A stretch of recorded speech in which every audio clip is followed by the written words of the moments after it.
My name is B.J. Costello. I chair the USS Slater, and Tony Esposito in front of me is the president of that group.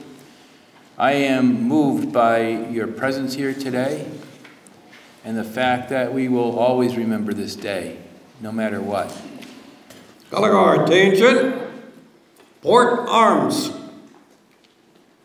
Right face. Forward march. And salute.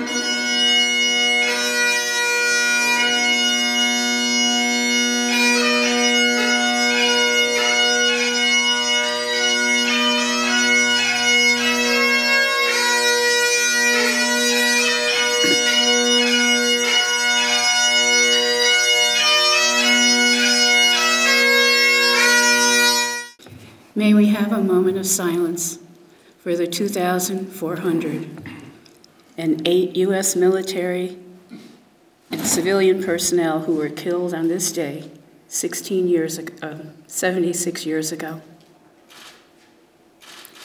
Under God's grace, America stands because of the men and women who serve and sacrifice and protect her.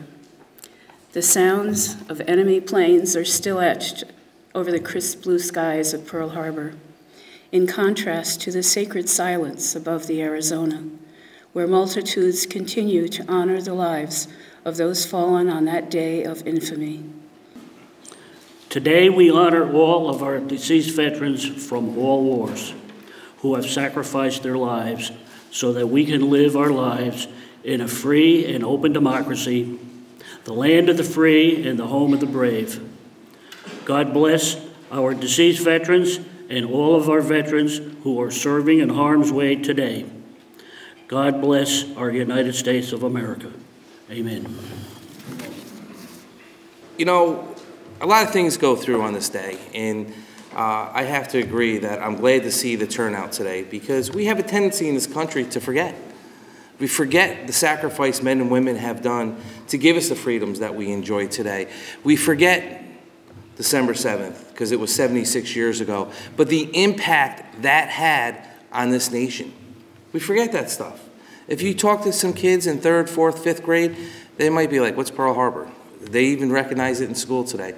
But we have to remind them that we are vulnerable. You know, I always like to tell my kids, I go, you know, we're not the biggest military in the world. And they go, yeah, we are, because we think we are. I go, no, China's #1, then India, then the United States, then North Korea have the biggest armies in the world. I also like to remind them, only then less than, I always say less than 1%, but it's actually 0.4 have put this uniform on. Think about that. 0.4 of this population has donned that uniform. And we have a population of about roughly up to 330 million Americans in this country. And serving on active duty is 1 million personnel. Our military is roughly 1.4 million. 400,000 of that, a little give or take either way, is Reserve and National Guard, defending 330 million people.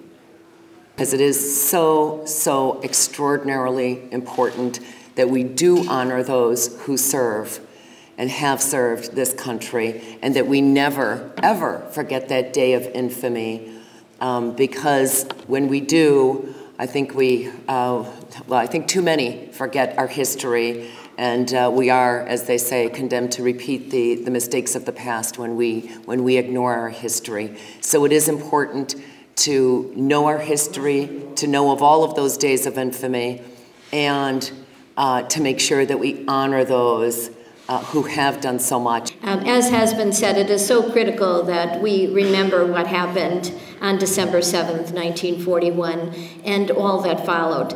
And I say remember, but the reality is, as has been mentioned, so much of our American history has been shrunk to fit current day textbooks that I'm not sure that children who are taking American history in high school learn what we did, which was just perhaps 30 or so years after the attacks on Pearl Harbor.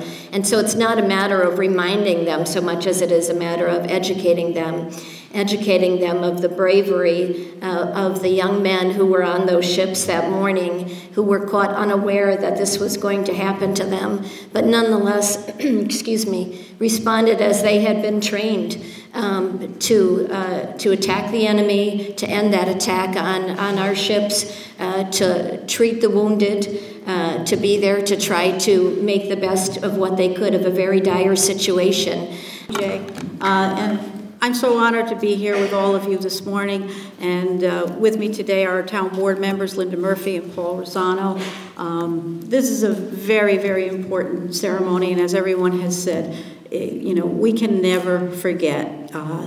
76 years is a long time, but we need to, as Kathy said, educate our young people as to what happened in our country, in our world, and to our people. And we really need to take a look at things and figure out how to continue to educate our kids, because it's a long time and it's new to a lot of them, and it's wonderful to see the young kids here today. Thank you for being here.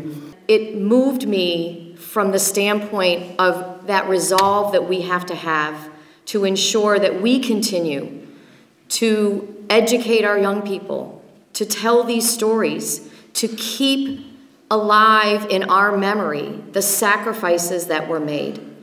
And it was so encouraging and really humbling to see that so many miles away, in a country that may have very easily moved on, that the American soldiers and the role that they played in liberating that country continues to this day.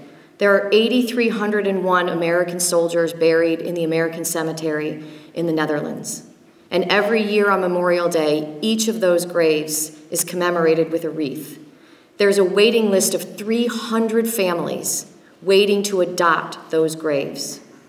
That memory is alive and well there. We need to ensure that that memory is alive and well here. Thank you for your sacrifices, and thank you for continuing this tradition, because it is more important today than it ever was.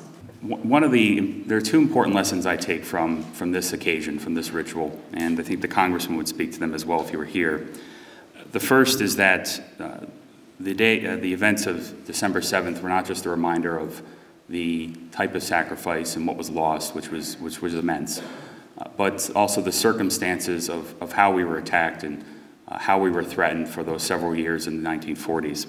We were surprised, as County Executive Jim Minow mentioned, men in boats and sleeping in bunks were surprised, and minutes later they were under fire, they were binding wounds, they were returning fire, and they were trying to save their lives and those of their fellow service members. We did not see it coming, neither did they, and that kind of surprise could come again. And the lesson that the Congressman, and I think we all take from those events, is that surprise and resiliency, but most importantly, vigilance is important in the defense of our country.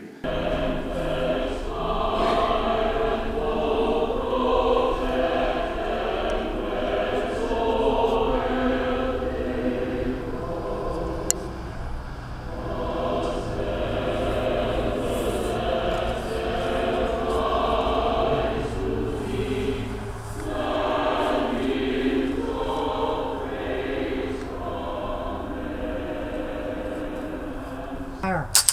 Color Guard, present, arms. Fire. Fire.